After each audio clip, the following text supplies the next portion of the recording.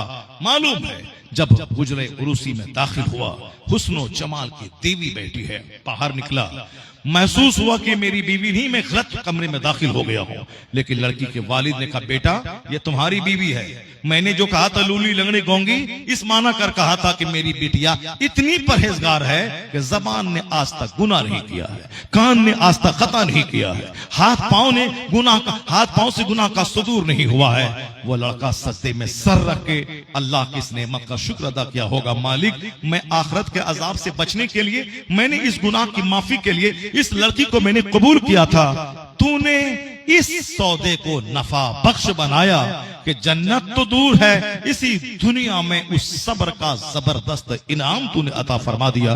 جب باپ اللہ سے ڈرنے والا، ماں سر سے لے کے پاؤں تک نیکی کا پتلا، تب اللہ نے دونوں کے ملنے کے بعد جو اولاد دیا ہے وہ کروڑوں قادریوں کا امام اور مرشد، ولیوں کا سردار عبد القادر جیلانی کی صورت میں عطا فرما دیا ہے۔ ایک غوث اعظم کا لنگر کھانے والے، ایک توشہ اور مالیدہ کھانے والے، ایک صاحب غوث اعظم کے نام پہ لنگر لٹانے والے۔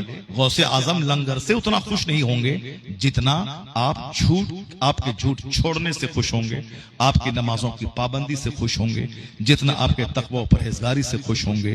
لنگر تو کھلایا، جو ڈیلی کھاتے ہیں وہ کھلا دیا، لیکن غوث اعظم کا جو مشن تھا، برائیاں مٹانا، نیکیاں پھیلانا، مصطفیٰ کے دین کو قائم کرنا، امیر سے لے کے غریب سارے گھروں میں پاکیزگی کا ماحول پیدا کرنا، شراب نکال کر وہاں تلاوت قرآن کو داخل کرنا، غوث اعظم کا مشن یہی تھا۔ اور وہ مصر پورے بغداد کو برائیوں سے پاک کر گئے، دین کو زندہ کر دیا۔ محی الدین کا ٹائٹل اللہ کی طرف سے آپ کو ملا، دین کو زندہ کرنے والے ہیں۔ تو غوث اعظم جو دین کو زندہ کرنے آئے تھے، جو 25 سال تک جنگلوں کے پتوں کو کھا کر کے انہوں نے ولایت حاصل کی تھی، معرفت کا نور حاصل کیا تھا، اس نے بغداد کے مرے ہوئے اس ماحول کو اتنا زندہ کیا، مدرسہ زندہ ہوا، خانقاہ زندہ ہوئی، مسجد کا نظام چست اور درست ہوا، 70 ہزار لوگ آپ کی تقریر سننے کے لیے آنے لگے۔ یعنی جو جہاں دین مر چکا تھا، غوث اعظم کی محنتوں سے اللہ نے دوبارہ دین کو زندہ کر دیا۔ اس لیے غوث اعظم کا نام عبد القادر تھا، اس کا نام ہو گیا محی الدین، دین کا زندہ کرنے والا۔ تو جو دین کو زندہ کرے گا، دین کے لیے محنت کرے گا، وہ گم نہیں ہوگا۔ آج 800 سال ہو گئے، اللہ نے دین کی خدمتوں کا انعام غوث اعظم کو یہ دیا کہ بغداد سے اٹھایا، شہرت کے آسمان پہ پہنچا دیا۔ آج پوری دنیا میں سرکار غوث اعظم کی عظمت کا ڈنکا بج رہا ہے۔ جو صرف اپنے لیے کھائے گا، پیے گا، مرے گا، اس کا بچہ بھی اس کی قبر پہ نہیں جائے گا۔ اور جو دین کے لیے زندہ رہے گا، اپنا بیٹا ہو نہ ہو، لاکھوں بیٹوں کے دل میں اللہ اس کی محبت ڈال دے گا۔ اس لیے زمینداروں کی قبروں پہ جانور چرتے ہیں، مگر فقیروں اور درویشوں اللہ والوں کی قبر پہ گلاب چڑھایا جاتا ہے، وہاں مشک اور عنبر لگایا جاتا ہے۔ لاکھوں کروڑوں کی بھیڑ رہتی تاکہ دنیا جان لے جو بال بچوں کے لیے صرف جیے گا ان کے بال بچے بھی اس کو بھول جائیں گے، اور جو رب کے دین کے لیے جیے گا رب کروڑوں دلوں میں اس کی محبت عطا کر دے گا۔ یہی سبب ہے کہ اللہ کے ولیوں کے نام سے کانفرنسیں ہوتی ہیں، ان کے مزارات پہ کروڑوں کی حاضری ہوتی ہے۔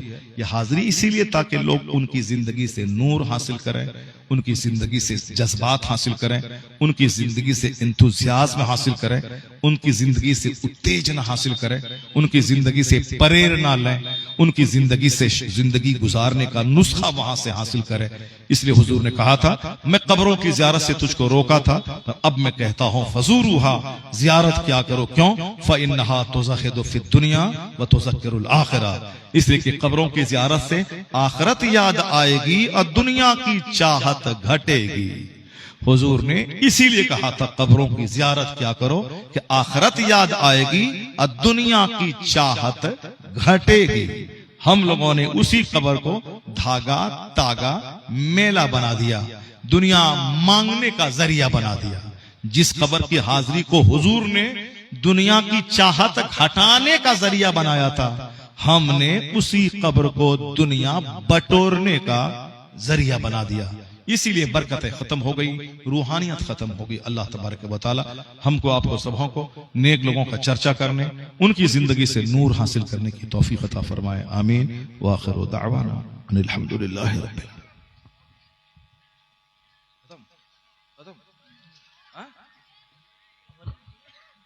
نہیں ختم ہو گیا نا، پھر سلام پڑھنا ہے کہ دعا کرو۔ مصطفیٰ جان رحمت پہ لاکھوں سلام، شمع بز میں ہدایت پہ لاکھوں سلام، شہر یار رم تاجدار حرم، نو بہار شفاعت پہ لاکھوں سلام، کاش محشر میں جب ان کی آمد ہو اور بھیجیں سب ان کی شوکت پہ لاکھوں سلام، مجھ سے خدمت کے خود سی کہیں ہر رضا، مصطفیٰ جان رحمت پہ لاکھوں سلام، شمع بز میں ہدایت پہ لاکھوں سلام، ڈال دی قلبوں میں عظمت مصطفیٰ، سیدی اعلیٰ حضرت پہ لاکھوں سلام۔ الصلاۃ والسلام علیک یا رسول اللہ وعلی آلک و اصحابک۔ اے اللہ اس محفل پاک کو قبول فرما۔